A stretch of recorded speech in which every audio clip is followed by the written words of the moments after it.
Hello दोस्तों, आप सभी का मेरे चैनल में फिर से स्वागत है। तो दोस्तों, आज के इस वीडियो में हम सीखेंगे कि 64 इंच में कितना फीट होता है। ये हमारा क्या एक उदाहरण है, लेकिन हमारा जो मेन टॉपिक क्या होगा कि इंच को फीट में कैसे बदलते हैं, ये हमारा असल टॉपिक होगा। चाहे कितना भी इंच, अगर हमारा हाइट 50 इंच हम फीता से नापा अपना हाइट, या फिर इंची टेप से हमने अपना हाइट नापा, तो हमारा क्या आ गया 60 इंच हमारा हाइट हो गई। जिसको अगर फीट में जाना हो कि हम कितने फीट के हैं, या फिर 54 इंच हमारा आ गया, ठीक है, या फिर 48 इंच हमारा हाइट आ गया। इसको अगर हमें फीट में जानना हो तो कितना फीट होगा, तो ये सारी जानकारी आपको इस वीडियो में मिलने वाली है। तो चलिए दोस्तों, बिना देर के वीडियो को शुरू करते हैं।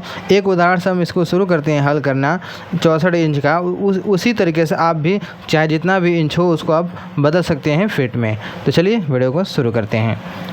तो सबसे पहले बहुत ही आसान है दोस्तों, हमें ज़्यादा समय नहीं लगेगा हल करने के लिए।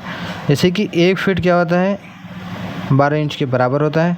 तो हमने लिखा है 1 फीट और ये हमारा हो गया 12 इंच। यही काम करना है और कुछ करना नहीं है।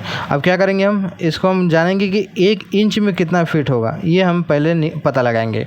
इसके लिए हमें क्या करना होगा, 12 गुणा 1 इंच, इसको अलग अलग तोड़ना होगा इस तरीके से।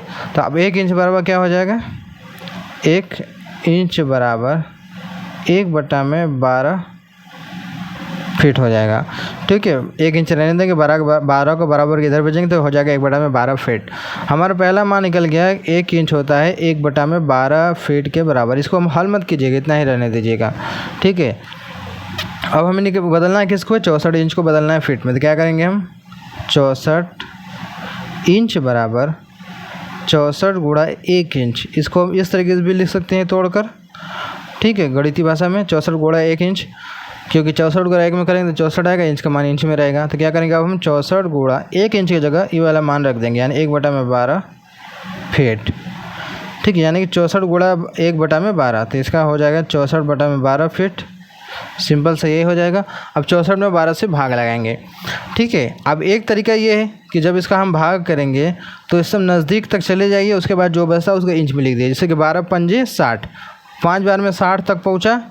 उसके बाद कितना बचा, 4 बचा, 60 के बाद 4 बचा, यानी कि 5 फीट 4 इंच, इतना भी इसको हम बोल सकते हैं। 5 फीट 12 पंजे 60 हो गया हमारा, 60 इंच हमारा हो गया 5 फीट के बराबर, प्लस 4 इंच बचा है तो इसको बोल देंगे हम 4 इंच, 5 फीट 4 इंच। इसको इस तरीके से भी बोल सकते हैं, या फिर इसको हम पूरा हल कर सकते हैं 64/12 इसको। तो इसके लिए मैं कैलकुलेटर ओपन कर लेता हूँ। देखिए 64 भागे 12 कितना आ गया हमारा, 5.33 फीट हो गया।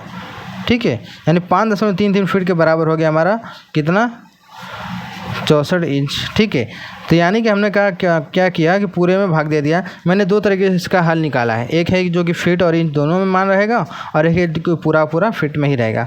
अब इसको हम समझते हैं और अच्छे से, जो कि हमें तुरंत पता लगे। जैसे हमने यहाँ 64 इंच का मैंने उदाहरण लिया था। अगर आपको बदलना हो 58 इंच हाइट का, ठीक है, 58 इंच आपका हाइट है, इसको बदलना है फीट में। तो क्या करेंगे, 58 में 12 से भाग देंगे। ठीक है, अब इसको 12 से जब भाग देंगे तो देखिए, अगर इस फॉर्मेट में लिखना है तो क्या करेंगे, सबसे नज़दीक तक पहाड़ा पड़ेंगे 12 का। देखिए 12 चौक 48, 12 चौक 48, 4 बार में 48 तक पहुंचा, यानी कि 4 फीट हो गया। इसके बाद जब 12 पंजे 60 पढ़ेंगे तो 58 से 2 अंक ज़्यादा हो जाएगा, इसलिए हम नहीं पढ़ सकते हैं। तो 4 बार हमने पढ़ा तो 12 चौक 48 हुआ, 48 में 58 है, तो यानी कि 10 इंच हमारा बचा है। तो यानी कि 4 फीट 10 इंच हमारी हाइट होगी, 4 फीट 10 इंच। या फिर 58 में 12 से डायरेक्टली भाग लगाएंगे तो हमारे ये पॉइंट में आएगा, यानी कि 4 फीट कुछ दशमलव में आ जाएगा। ठीक है, यानी जब भी हमें इंच को फीट में बदलना हो तो उसमें क्या करेंगे, 12 से भाग देंगे, और नज़दीकी तक पहुंचकर इसको हम 2 भाग में भी लिख सकते हैं, फीट और इंच में, और फीट और इंच में लिख सकते हैं, और या फिर इसको हम इस तरीके से भी लिख सकते हैं दशमलव के साथ। तो ये रहा आपके सामने इसके बारे में पूरी जानकारी। तो आई होप आप समझ गए होंगे। तो आपको वीडियो अच्छी लगी होगी तो लाइक करना ना भूलिएगा, चैनल पर एक बार सब्सक्राइब जरूर कर लेना। अगर आपको कोई सवाल मन में डाउट है तो हमसे कमेंट में सवाल कीजिएगा, मैं आपके सवाल का जवाब वीडियो के माध्यम से या फिर कमेंट में ही बता दूंगा। तो चलिए मिलते हैं एक नए वीडियो में।